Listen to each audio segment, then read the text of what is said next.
Shine تقریب کی خبر اسلام آباد سے Rajab Ali divisional press club register Sahiwal میں صدر فہیم صدیقی کی زیر صدارت پروقار تقریب کا انعقاد کیا گیا، جہاں پاکستان جرنلسٹ فیڈریشن اسلام آباد کی رکنیت حاصل کرنے اور ساہیوال ڈویژن کا صدر منتخب ہونے پر فہیم صدیقی کو بھرپور خراج تحسین پیش کیا گیا۔ اس موقع پر پریس کلب کے عہدیداران اور رائقین نے انہیں مبارکباد دی اور خوشی کے اظہار کے لیے کیک بھی کاٹا۔ تقریب سے خطاب کرتے ہوئے فہیم صدیقی نے پاکستان جرنلسٹ فیڈریشن کے صدر عباس شاہ کا شکریہ ادا کرتے ہوئے کہا کہ وفاقی سطح پر رجسٹر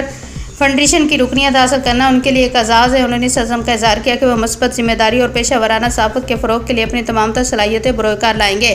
اور صحافت کے اعلیٰ اصولوں پر عمل کرتے ہوئے صحافی برادری کی خدمت جاری رکھیں گے۔ تقریب میں Pakistan journalist federation Sahiwal division کے منتخب ٹیم، جس میں صدر Fahim Siddiqui, general secretary Parvez Ashraf Butt, information secretary Samina Iqbal اور سیکرٹری فنانس داؤد راجپوت شامل تھے،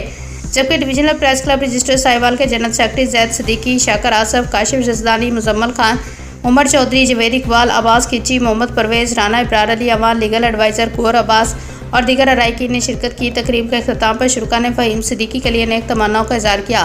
جبکہ فہیم صدیقی نے اپنی پوری ٹیم کے اعتماد، تعاون اور محبت پر ان کا شکریہ ادا کیا۔